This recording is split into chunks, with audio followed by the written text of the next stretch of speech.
is good. Beer is good. Next up, beer is good. Beer is good. Beer is good. Let's go drink some beer. 97.9 GRD, it's JT with the Liquid Lunch, and quite literally today, I've been anticipating and waiting for this moment for a long, long time.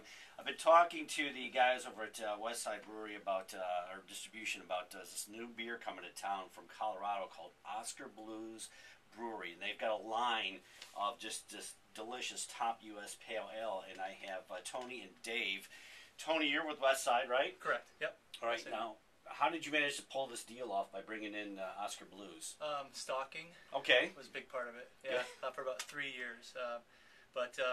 No, we continually want to bring in great brands to West Michigan, to the Michigan market. Well, you almost have to. I mean, this is the beer capital now. You know? It's become a battleground. It's become Yeah. a mecca of craft beer locally and regionally, and it's nice to be able to have the option and the opportunity to work with Dave and the guys at Oskar Blues. Yeah, and Dave, how long have you been with Oskar Blues? I've been with Oskar Blues just a little over 8 years now. Okay, all right. Yep. In Colorado, and I mentioned to you earlier, I was out there, man. So now that I have your card, you're probably you're gonna find me probably pretty annoying because I love beer and I love pale ales and I love IPA. I'm just a huge craft beer and I'm a fan, but I've never had it out of the can before. Right. Never. Well, So- cool. Well, glad we're here for your de-virgining. Mhm. So, I mean, usually, you get out of the tap or the bottle. So to me, this is going to be a new experience here. And I'm gonna crack the first one. Now, let's describe this one. This is Dale's Pale Ale. Yep. The flagship beer. That's our flagship beer. Yeah, that's the first craft beer in a can. We started canning that a little over 10 years ago. Okay. That's really good. Thank you. Yeah. What's it say? Hopped mother of a pale ale. That's right. Voluminously. Yes. That's delicious, man.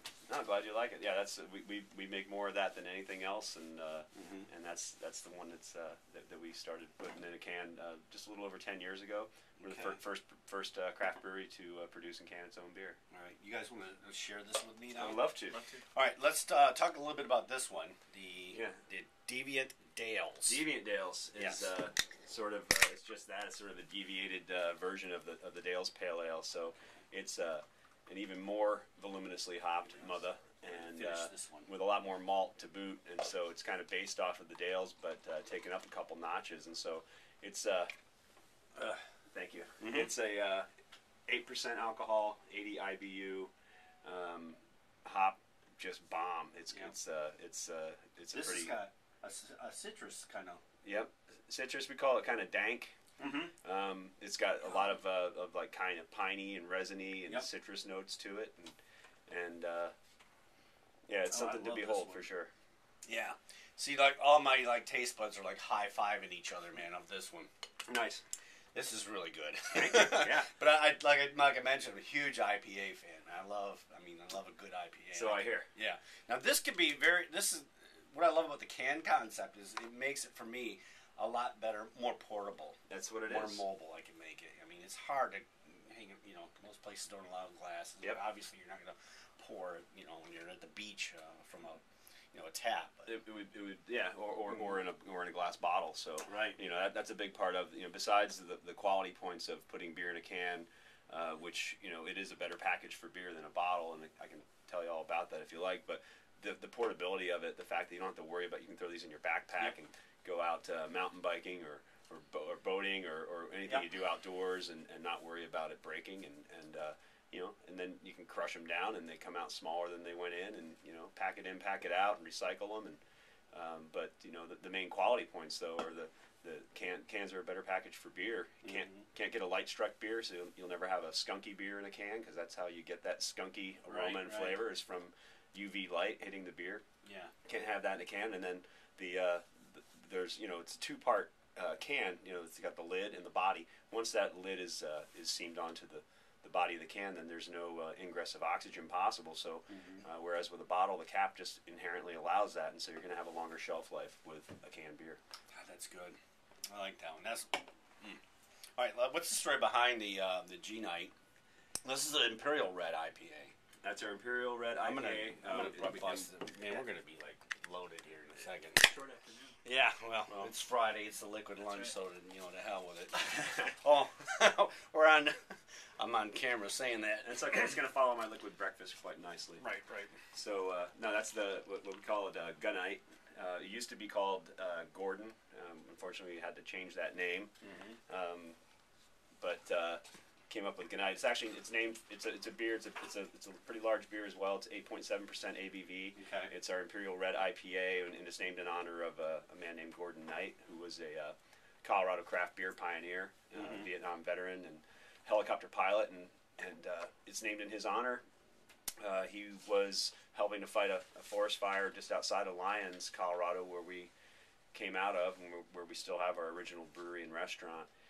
And he was helping to fight that fire, and was flying a helicopter, and the helicopter went down, and he lost his life, and it's named in his honor, and Sweet. we think it's worthy of it. Yeah, it's got like a malty sweetness to it. I like Yep. that. There's a good malt base for all the hops that are there, and it's dry hopped. We use a combination of a few different hop varieties to dry hop it, which is adding hops to the beer after the fermentation, so that the alcohol that's present in the beer really kind of just dissolves those hop oils that give the aroma and some more flavor.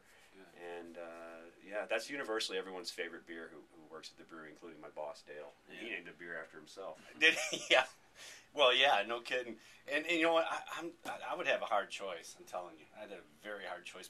Just the three that I sampled, Yeah. I love them all. Yeah. You know, Lucky you don't have to choose. You can drink them all. yeah. I think I'm going to do that right now. Now you do got a pilsner you need to talk about a little bit too. Right? Absolutely, yeah. That's the Mama's Little Yellow Yep. Pills. We started putting that beer in a can a few years ago. Actually, it might be like 4 years now. And it was originally going to be a seasonal. We were just going to put it out for like the summer, spring and summer months.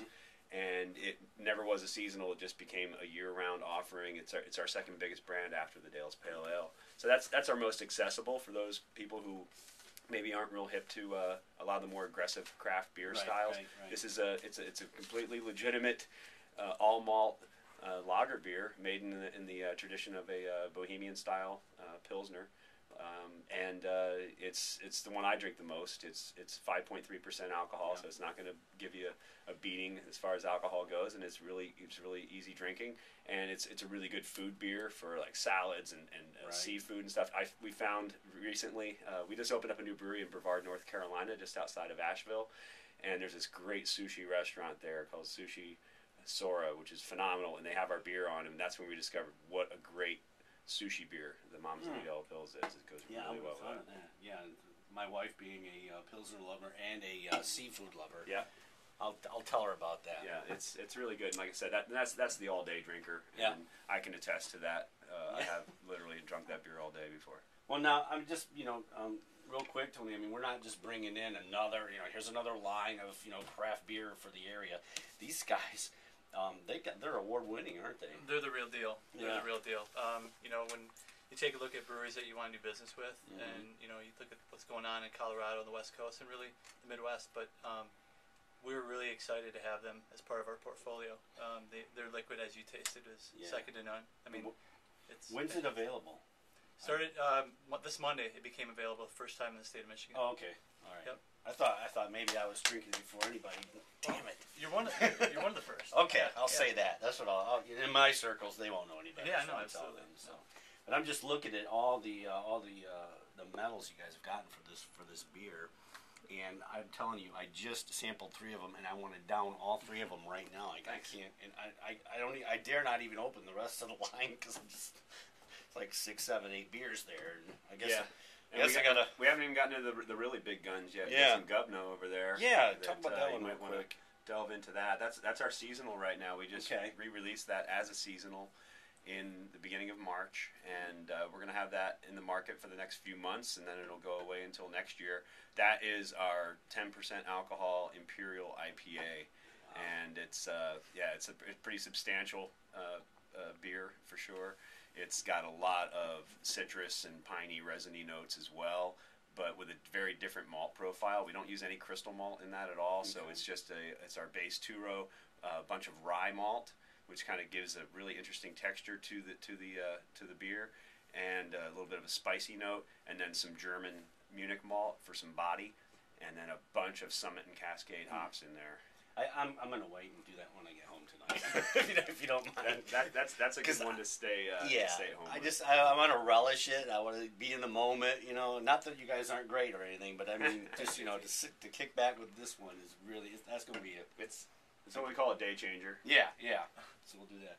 Well, I can't express my appreciation enough for you guys coming in here and of course helping me, introducing me to another beautiful round of great beer. Thanks for having us. Glad you like it. problem. Thanks a lot for Yeah. having us here. So anytime you want to come back and anytime you want to bring a cooler full of beer, you guys are more than welcome. All right. Make sure you absolutely. understand that. No, we appreciate that, and for sure, open invitation to you and everybody to come on out and see us out in Longmont, Colorado, at our brewery. Okay. Could I give maybe a plug for our website here? Please do. All right. Please do. So if you ever want to see what's going on in our world, it's www.oskarblues.com. That's OSKARBLUES.com. We do have 2 production breweries plus another our original brewery up in Lyons. We have a couple restaurants. We have a food truck. We have a bike company as well. We're making some 29-inch belt-driven mountain bikes called Reeb, R-E-E-B. Yeah, you got some damn good beers. What you got too? Thanks. Well, all that stuff goes hand in hand. Yeah. This is good. Thank you so much, man. I appreciate it, man. Appreciate you coming in here. All right, look for it wherever beer is sold. I'm sure you'll find it. Okay.